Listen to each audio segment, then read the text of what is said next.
En el último video definimos una transformación que de hecho era una rotación en un ángulo θ que tomaba valores vectoriales en R2 y nos arrojaba una versión rotada de ese mismo vector en R2, ¿verdad? Y lo que quiero hacer en este video es esencialmente extender este concepto de las rotaciones, pero ahora lo vamos a hacer en R3, así que voy a definir una transformación de rotación en un ángulo θ y de hecho le voy a poner aquí un 3, no significa que estoy multiplicando por 3, solo nos va a indicar que ahora estamos trabajando en 3 dimensiones. Entonces vamos a tomar vectores en R3 y nos va a escupir una versión rotada de ese vector, pero en R3. Ahora, tú pensarás que en R3 pues es difícil de entender lo que es una rotación, ¿verdad? En el plano, digamos, solo tenemos una dirección angular, ¿verdad?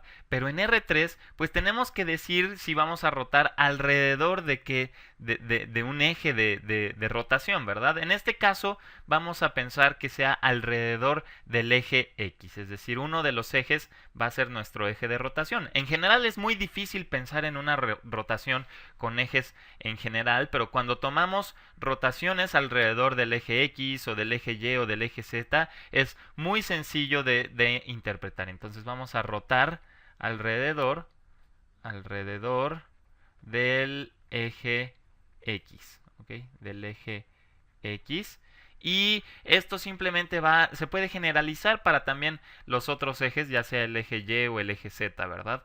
Pero todo esto va a seguir siendo la misma idea del video anterior, es decir, de las rotaciones en el plano. Y para ir aclarando todas estas ideas, vamos a pintar nuestros ejes.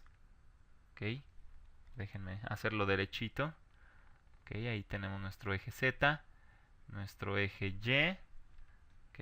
Este es el eje Z, este es el eje Y y por supuesto aquí anda el eje X. Muy bien, entonces si vamos a rotar alrededor del eje X, quiere decir que todo este eje no se mueve. Simplemente vamos a girar todo el espacio en esta dirección. Muy bien, entonces solo lo único que se queda fijo es este eje X y todo lo demás rota alrededor de él. Por ejemplo, si nosotros tuviéramos algo más o menos sencillo de visualizar, es qué pasaría si yo tengo aquí un vector en el plano ZY. ¿Ok? Este vector se encuentra en el plano ZY. ¿Ok? Lo vamos a pensar solo en este plano. Y si aplicamos la transformación de rotación, pues nos va a escupir otro vector de la misma magnitud que haya rotado sobre ese mismo plano, ¿verdad? Pero bueno, a lo mejor si pensamos en un vector que no esté exactamente en el plano ZY, digamos que a lo mejor tenga una coordenada aquí en X distinta, pues a la hora de rotar esa coordenada X no se mueve, ¿verdad? Entonces más o menos esta misma distancia se conserva y deberemos tener este vector de aquí. Vamos a pintarlo mejor. Este vector de aquí. ¿Ok? Entonces para ir corrigiendo un poco el dibujo, lo dejamos de esta forma.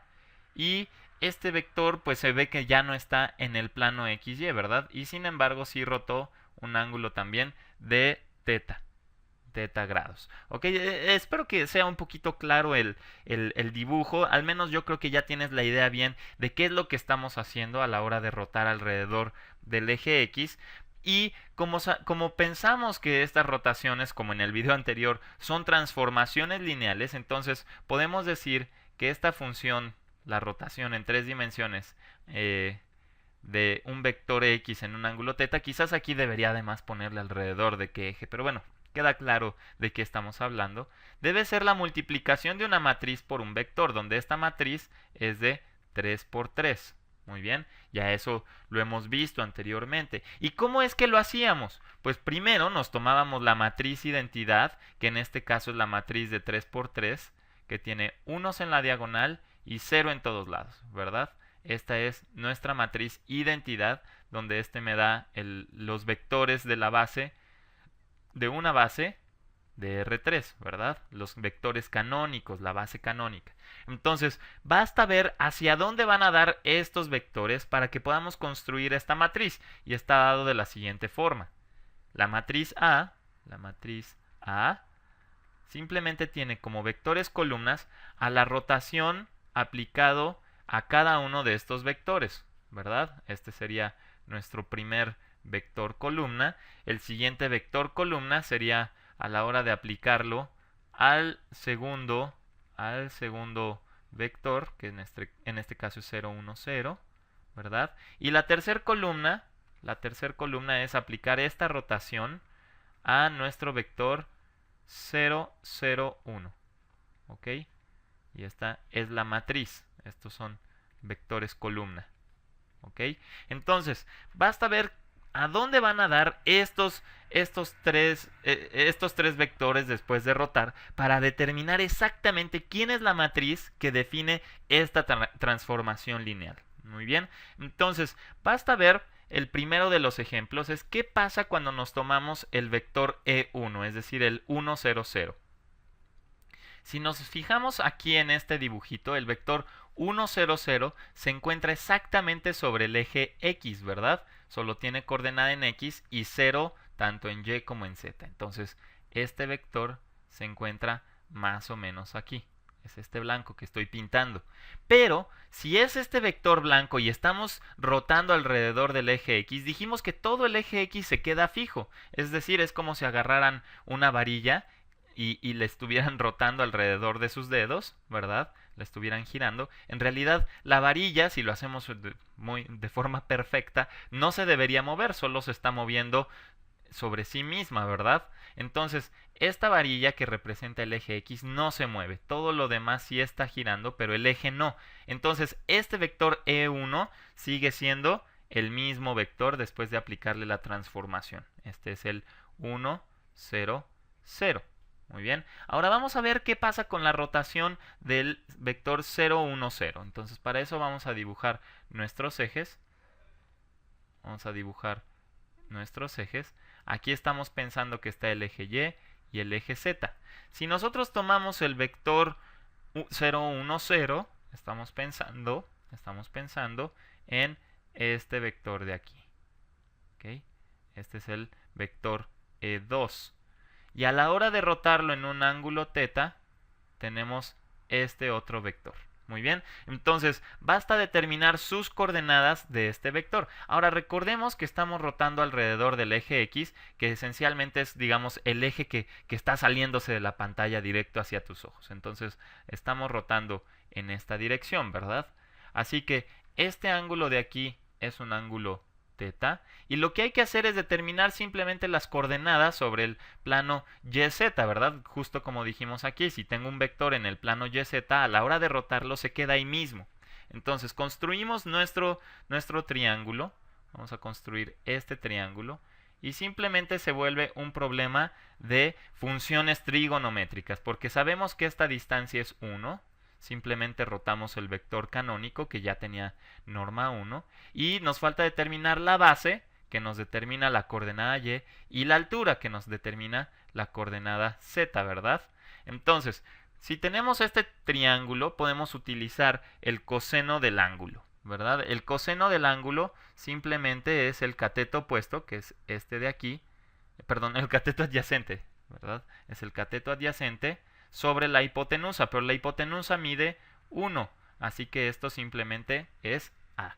Esta coordenada es coseno de θ, ¿verdad? Entonces, vamos a ir redondeando estas ideas. Aquí tenemos 0, ¿verdad? No estamos moviéndonos en la dirección X. Y aquí la base de este vector es coseno del ángulo. Ahora bien, ¿qué pasa con el cateto opuesto?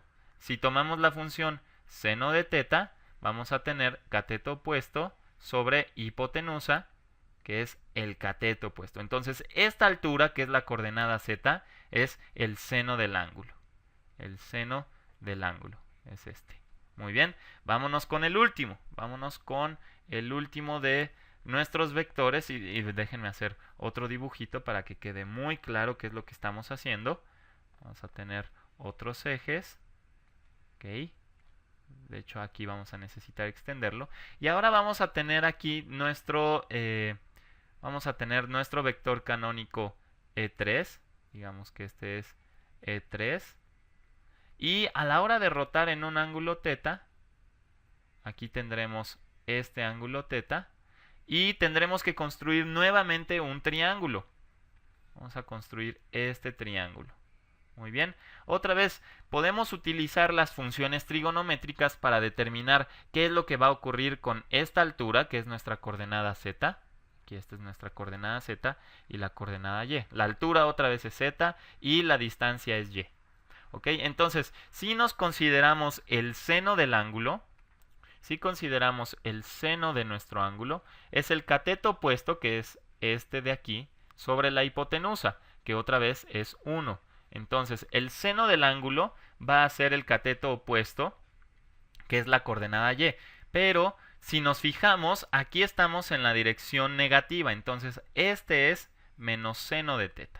Así que, nuevamente, como no nos estamos moviendo en la dirección x, esto va a ser 0. Y aquí va a ser menos seno de θ. ¿Qué pasa con el coseno del ángulo?